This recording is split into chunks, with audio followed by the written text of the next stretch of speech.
It took us longer than expected, but we made it to the end of the challenge. Round 14 of the 30-day minimalism game. What went right and what went wrong?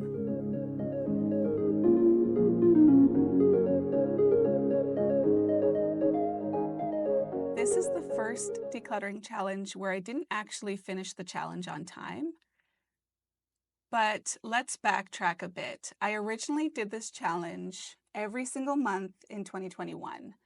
And I didn't actually tell this guy, by the way, this is my husband, John. I didn't actually tell him what I was up to. So I'm just curious if you noticed a lot of decluttering happening at that time, or if I was sort of in stealth mode and you didn't really see a lot of things What year going. was it? 2021. No, I didn't notice what you were doing. It was pandemic. I didn't notice much. Yeah, so I don't know why, but originally when I started doing the 30-day decluttering game, it was more for myself. And I was every single month really focused on doing this challenge. And I was decluttering with online friends. And I didn't necessarily loop my family in on the challenge right away. So even though I wasn't decluttering their items for them at that time, I wasn't really broadcasting to everyone that I was decluttering 500 items a month.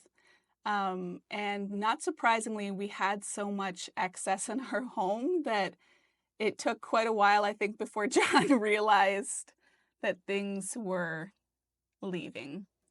I was knee deep in 3D printing to cope with pandemic too. So Yeah, so at that time, John had his own learning hobbies. new things. Yeah, John had his own hobbies on the go. So we were each kind of separately doing our own thing. And it was quite a while, I think, before you got interested in decluttering.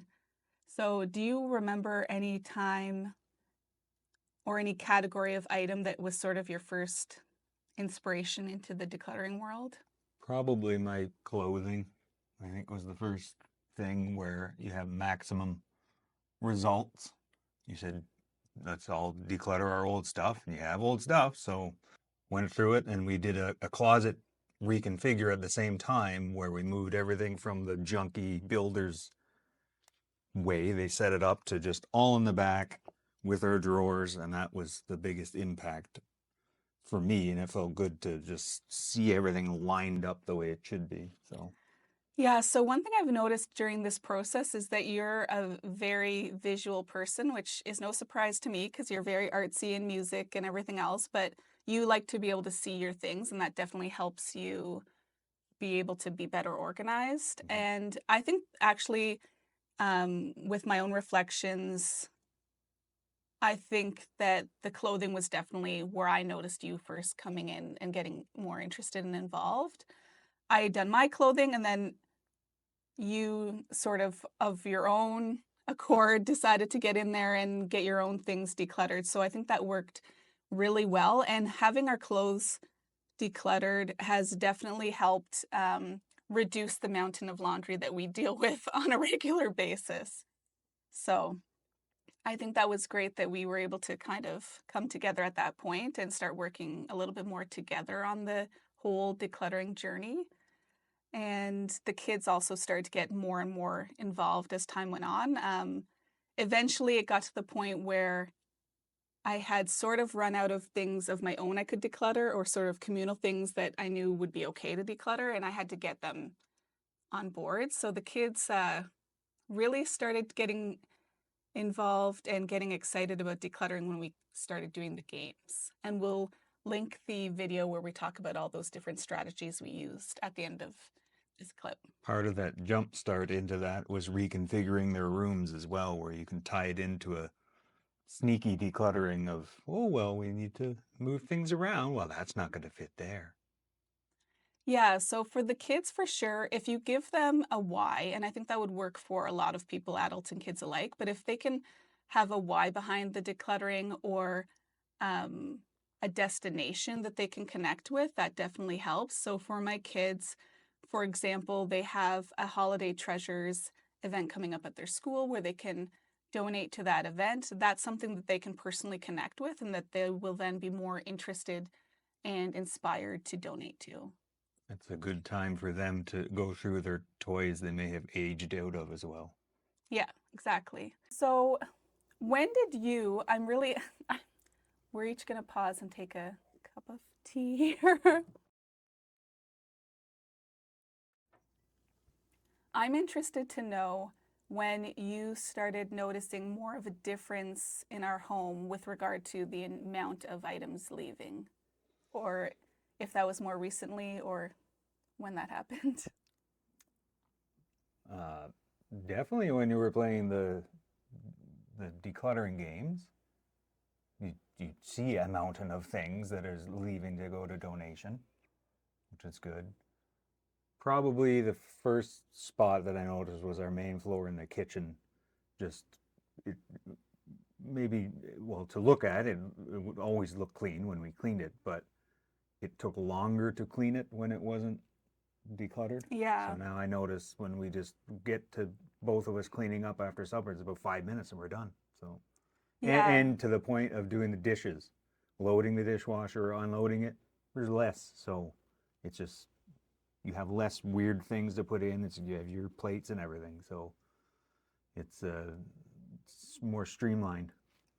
yeah, I would have to agree. The kitchen definitely is one area. Kitchen and clothes are definitely two categories that I think will make a drastic difference in people's lives in terms of simplifying those areas, especially your day-to-day life. So the kitchen had previously been, a headache for us. It would take sometimes a couple hours to get it tidied up, but now it's part of it is being able to actually put things away and not having the stress of wondering if you can actually put things away because the cupboards are already full. Yeah, So, moving 20 pots out of the way to get one stupid thing that you use all the time was annoying. So yeah, so I think it's not only easier to clean up after dinner or clean up in the evenings, which is great, and it's, even faster if we work together, but I think that being able to more easily load the dishwasher, unload the dishwasher, put things away because there's space to actually put things away properly, that makes a huge difference. Okay, so for this most recent challenge, we started on October 1st, but it was actually probably mid to late November before we were actually finished. It's the first time that we ever didn't finish those 30 days consecutively. And unfortunately, there was a reason for that. We had two major losses during that challenge period. So I would say that in the past, we'd done those challenges and yes, we were living in the pandemic, but we hadn't had any sort of huge life challenges hit us while we were trying to do the challenge at the same time. So I think when your dad passed away at the end of September, I think for a period there, it was helpful for us to have the challenge. And so it was at that point that we did the huge declutter and reorganize of our main floor and the kids' playroom. And I think at that point it helped us to keep busy. Would yeah, you agree? yeah, and help the kids. But we're also decluttering Dad's place too. So Yeah. kind of a lot of energy had to go into figuring out that whole situation. And although he'd be very proud with your efforts because he was doing that all year just as he was preparing for next stages of life, which would have been to move into a home or an apartment or something. Yeah, So, unbeknownst to us, yeah. John's dad had been doing basically Swedish death cleaning. And so, when we looked around his home, there were many closets that were already empty. He'd really put a lot of effort into making sure that he wasn't leaving a lot of work for us, down the road. And this wasn't something that we had discussed with him. This was just Nope. something that he had taken on his own. He was a very organized and kind of meticulous person. So I'm not surprised that he was thinking ahead to that sort of No, thing. after Mom passed away, he had a good couple of years to deal with his own situation, and that was part of it. Is that the long game is that you don't want to be sitting around in a big pile of stuff, and he was very regimented, so Yeah. wasn't his style to leave things unclean or anything like that. So he was definitely putting in the time, like any of those shows that are on Netflix or whatever, and did it his own way, but it was basically the It was same idea. basically the same So idea. Yeah, yeah, he'd very he was proactive yeah. work toward decluttering. So Yeah, he did a lot of proactive decluttering, which made things easier for us when that happened because I think we mostly focused on collecting any sentimental items we wanted, but also in terms of the items that came into our home, some people sometimes have a huge struggle with a big life event like that because maybe they have to take all of their parents' things into their home right away because something else is happening. Whereas we were able to be very kind of strategic about what we wanted to keep and what we could let go of. So we focused, I think, at first on just whatever the sentimental things were that we wanted to keep. And we also, upgraded a few of our own items. So we had some old cutting boards and they had nicer glass ones. So for example, that's an area where we did a one in, one out and donated our things. But we're able to keep items that were useful, but also still at the same time sentimental to us. Like it's nice to be able to use the cutting boards that we know your parents used and that use sort of thing. the coffee mugs that he used to use and whatever Yeah, that I liked. So so we actually oh yeah, those are them. Ting. so actually the two of the first items we picked out of the home were your dad's mugs. So yeah, it was a really interesting period of time because at the same time that we had committed to decluttering, a huge amount of items, we also had this sort of sudden predicament where a lot of things were coming in. But I think that having had all the decluttering experience we did have, that it set us up for success in being able to not feel panicky about the situation in terms of thinking we had to bring everything to our house, right? Mm-hmm. I think that we were able to, having had all the experience we've had, be very selective about what we knew we wanted to keep and what was special to us and how we could honor your parents without keeping everything. Because and also felt kind of nice where you often are going to the donation place with things that you really don't want but are also heavily used. His stuff was not heavily used, so the things that we didn't need because they'd be duplicates or whatever, you also felt okay, those are really going to be appreciated by someone whenever they get picked up from wherever. yeah, So that was part of it. A lot of clothes, for instance. He was a good dresser and had newer type clothes for a guy who was 82. So we have neighbors, for instance, who were the same build and really appreciate it, and we see him every day walking by with that coat on. So yeah, nice stuff, and but wouldn't fit me, or I've got several coats anyway. So there's that kind of aspect to this whole decluttering process that I enjoy. So yeah. I've noticed that you really like being able to see that the items are going to be appreciated by somebody, yeah, whether it's your dad's or ours. So, in the past, we've donated to centers where it's going to new Canadians or people that had experienced um, being unhoused. And so for us, that's a great opportunity to know that, these are things that we can't make use of, but somebody else can truly appreciate. And that makes the whole process a little bit easier. yeah, that's the first decluttering memory of this whole thing, was giving to the place that accepts things for new Canadians, where we no sooner rolled in there with basically a brand new bed and mattress, and it didn't go into the center, it went straight into the back of the truck to go out that afternoon. And they were scrambling to get it in there. That's how much need there Yeah. was for that. So that was kind of the first, you get the good feelings from stuff. That was a kind of blew your mind, the desperation that they have for some of this stuff. So Yeah, and how much I would say that was actually a very memorable experience for me as well because a friend of ours had moved. She'd given us these beds to give to the center. She had twins, so they were children's beds. And so those twin beds went straight from our van to a moving truck to go to a family directly. That's how direct the donations were. yeah, And so that was a very memorable experience for me too, to realize that so many of us are hanging on to items that other people really need right now.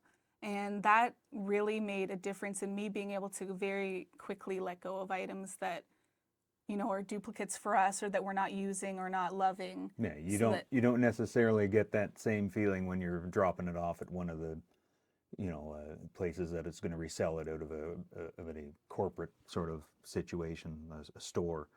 So that was a bit of an eye opener. yeah, for sure. Um, Pausing. Pausing.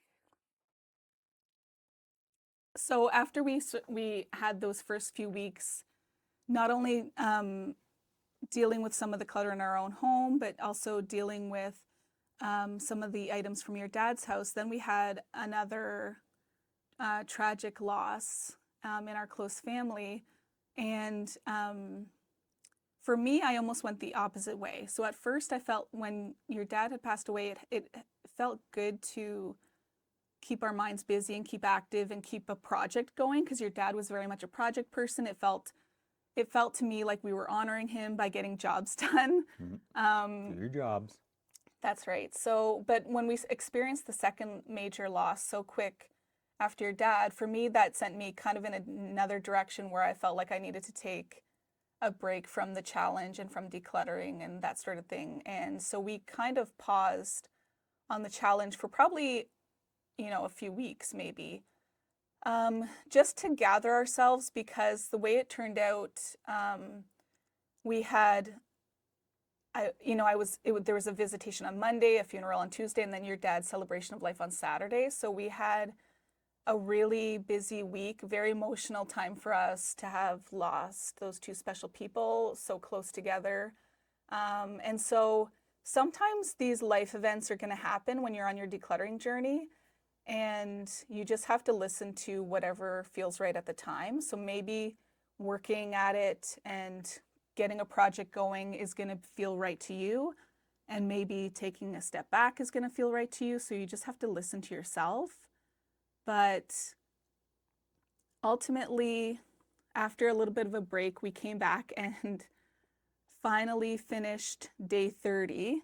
But during this challenge, it was the first time that you had actually kind of taken the initiative on some of the days. I think because I really needed a break after our second loss, there were days where I had said to John, today I need 10 items for the challenge. Can you check and see if you have any, like look in your cord bin or what have you? Because for me personally, I didn't feel up to it that day, but I wanted to, keep some momentum going. So this was the first time that John actually did a lot of decluttering independently, specifically for this challenge. We've decluttered a lot together over the last few years, but this was the first time that we're in the basement counting items to let go and things like that. How did it feel to be put on the spot and try to think about what you were going to declutter? It, I think you become practiced after a while. So that's same with anything. But because of all the effort we did with our decluttering the past couple of years, 10 items is, if you have 10 left after the aggressive stuff that went on, it gets a little bit easier, and parting with this, stupid little cords for devices you don't even use anymore is kind of easy peasy, really. I would say the same. This challenge, when I first started it, it seemed like a huge mountain to think about. There's going to be a day where I have to declutter 20 items, which was interesting because back then there was definitely 20 or 30 items a day that we could declutter, right? Like, And we had to dig for them. I think that's part of it, is when you're chipping away at it and it's then just gets all easier to get to. I think it becomes a bit easier. And part of that was you organizing things into the kind of the buckets you can see into. In the garage, it becomes easier because you kind of know where, okay, yeah, well, there's a thing I could get rid of that I remember, an old toilet flange or something, right? That dad gave me. Oh, you might need this. I'm like, no, I won't, but okay.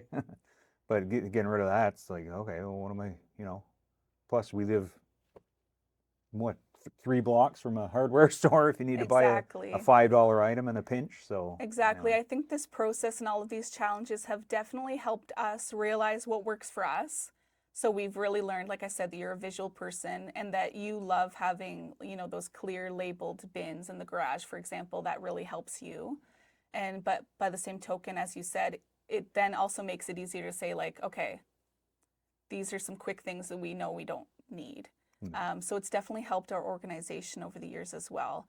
And keeping in mind that we're not a store, right? Like I think in the past we've thought, okay, it would be super handy to have everything we might need here, but we're so close to the stores that if yeah, we weren't when we moved here, but now we're just surrounded with them like a lot of yeah, people become in suburbia.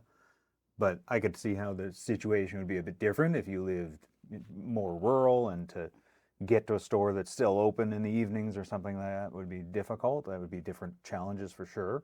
Same as groceries, or I can walk to get my groceries anytime I want. So we don't have to stock up on produce when I am 2 minutes from a store to go get it. yeah, So I think we have the that's benefit of that, with whatever comes with living in suburbia, but we have convenience to eliminate a lot of those problems. So, and I think you brought up a good point. Like our experience is personal to us. Like depending on where you live or who you live with, your decluttering journey and your home is going to be personal to you and what you definitely need or don't need. But for us, we've realized over the last few years that we really don't need to stockpile things or food, even. Like, one of the things I've been trying to do is keep our food inventory lower so that we do a little bit less food waste. And I think that's definitely been working for us. yeah, we've been throwing out a lot less. So, obviously, during this challenge, we had some huge life altering changes, and we just listened to ourselves, like I said, and we tried to adapt the challenge to how we're feeling kind of day to day. So, what I am proud of, even though we didn't do the challenge in the 30 days consecutively, like you're supposed to do it, is that we did still hang in there and do 30 days of decluttering, which, 30 days of decluttering is 30 days of decluttering, whether it's, one day after another or spread out over time. So if you find yourself on your decluttering journey facing some major challenges or life events like we did, I would just say listen to yourself and do what you need to do. So for us, that meant at times working harder on the projects and the decluttering to keep our minds busy. And at other times, it meant taking a break, and that's okay. So do what's right for you and take your time. The clutter can wait if it needs to. But that was our last 30-day minimalism challenge.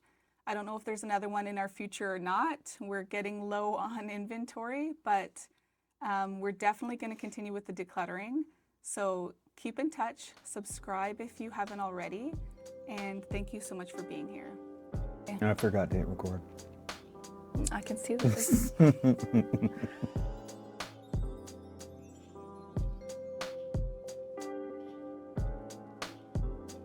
Okay, we finally made it to the end of the challenge. Let's get this stuff out of here.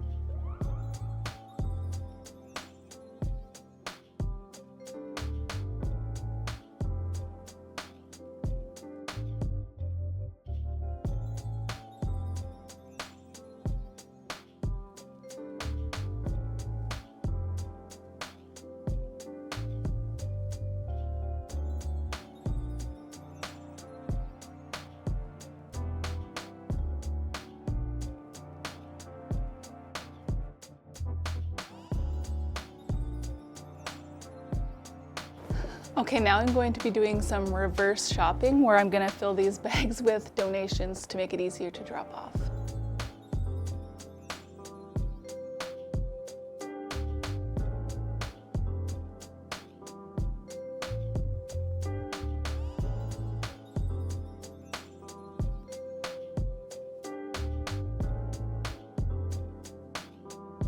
As I'm doing this reverse shopping, it is not lost on me that one of the points of a whole big decluttering process is learning that you need to stop the inflow and stop buying things and stop contributing to the waste problem that we already have in the world. So I'm shocked I've been able to find this much, but let's get it out.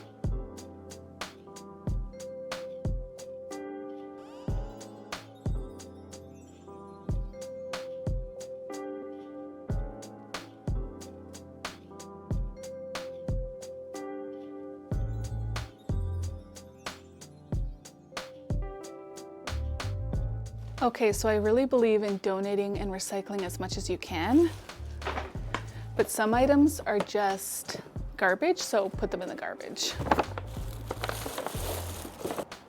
Don't make your garbage become the problem of your local donation center. They have a lot to deal with already. So that's a wrap on our latest round of decluttering. This piece we're going to try to sell, but as you can see, the majority of the items are just going to donation or recycling. We keep sale items for things that are a little bit higher value possibly, but I only ever list them for 2 weeks and then I take them down because I don't want to be spending my life storing things that may or may not sell. But there we go. That's it. The end of the 30-day challenge. All the work involved in decluttering has definitely cured me of my shopaholic ways.